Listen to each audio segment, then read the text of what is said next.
start with our podium for the overall and Daytona prototype winners at the Grand Prix of Miami. We'll start off with a couple opening statements from our third place team, Darren Law, David Donohue. They're in number 5 Action Express Racing Corvette DP. Guys, give us a quick opener and then we'll move on down the road. Well, first off, I got to commend Grand-Am for calling that one at that point. It was pretty bad. It was rough out there, but we're happy. We're happy for our guys, for Coyote and Chevrolet. 2 Chevys on the podium. David did a great opening stint, and the team did a great job on our final stop to put us in that position. So it was pretty messy out there, but we're happy to at least come home with a podium. David? I think Darren pretty much covered it all. The Continental tires were fantastic in the rain, so that wasn't an issue, and that's the one thing that everyone was worried about going into this race. If it was all dry and saving tires and so forth, it ended up being a non-issue. But we were actually kind of hoping that it would go green at one more time, get a little bit better, so that these guys would have to pit again, but didn't happen. Especially since I heard Scott didn't have a wiper. But it is what it is, and we're happy to have a Coyote on the podium for the second race in a row, as well as a bunch of Chevys. Thank you.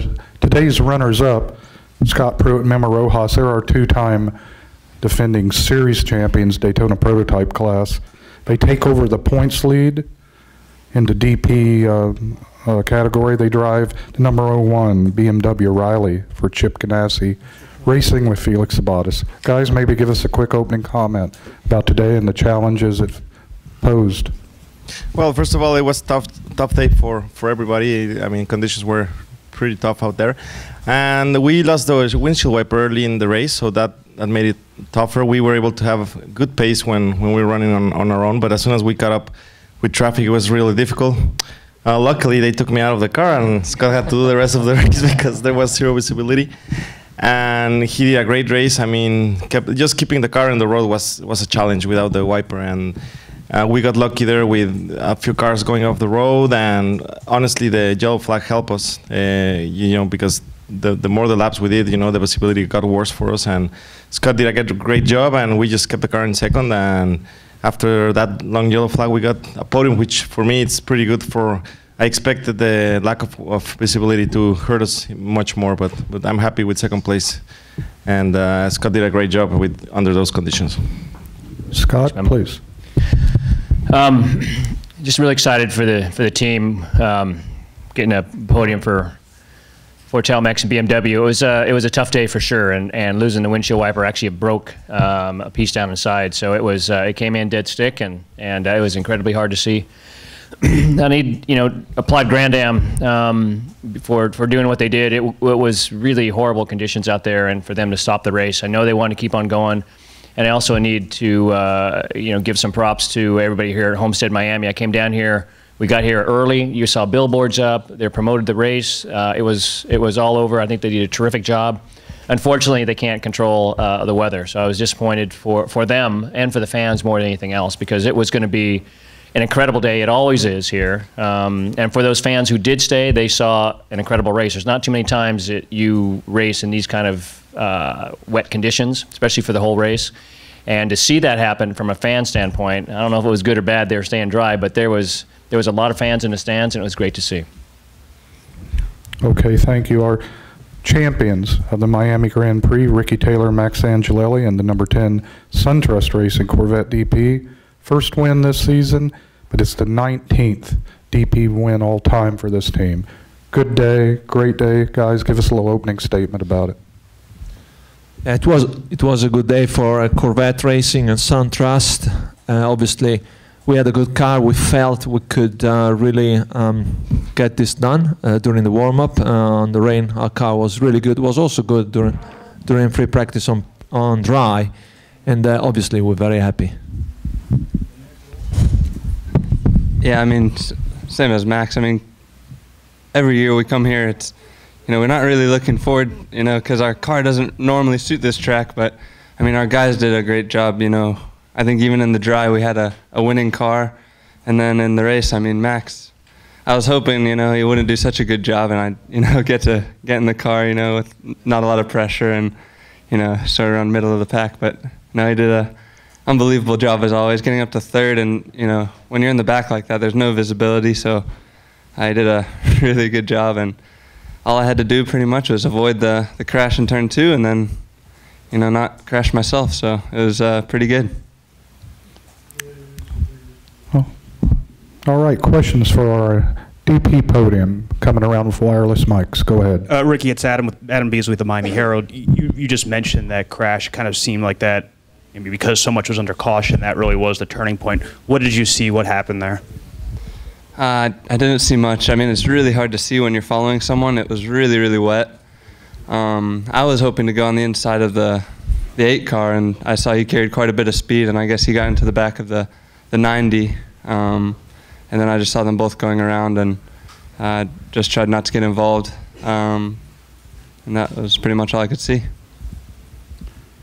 Scott, give us a blow-by-blow of what it's like to drive blind, and I assume that, I mean, how bad was it? It was bad. I mean, it was one of those situations where you saw how hard the rain was coming down, and with the cars in front of you, let alone when there was cars off track and trying to come back on, and there was a lot of mud involved with it. So it was. I was driving a lot out the side, out both the sides of the car, kind of watching the lines on the track, looking at the walls. That's one nice thing about Homestead here. You have a real good sense of where you're at all the time, and I get to start finish. I'd count 1001, 1002, brake, and start to turn in. So it was one of those days. I mean, we got the best out of it, and you never want that to happen. And fortunately, we dodged a bullet there and made it up on the podium.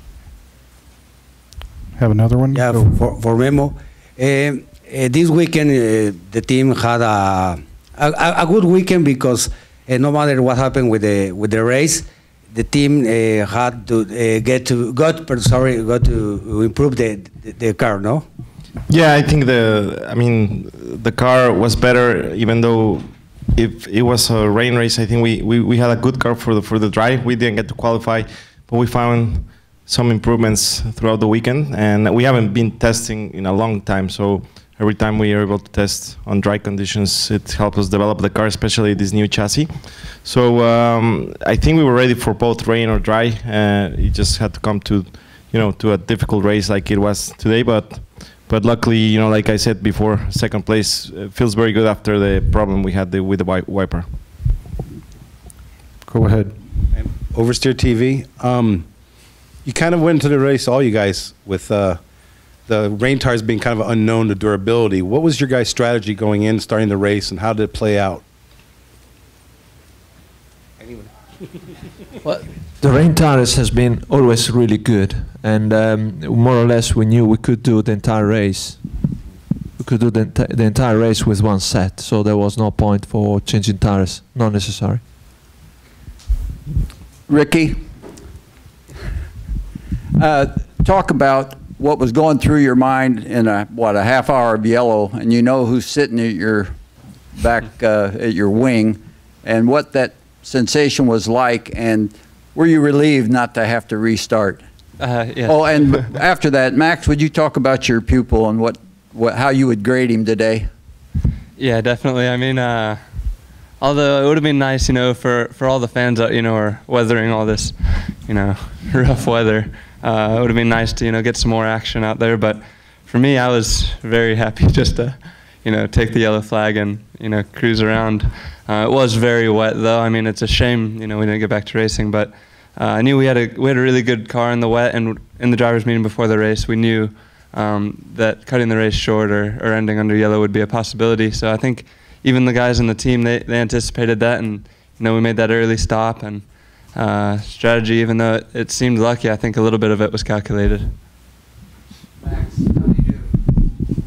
Yeah, I was quite reluctant to start the race, and when they told me that Mark was about to, to draw the green flag at the beginning, in my opinion, was very early, too soon.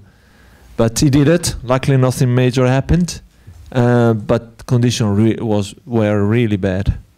Can you give him a grade? A grade? Yeah, like A. Okay, that's more questions for our podium? Have any more? All right, guys, congratulations, great efforts today.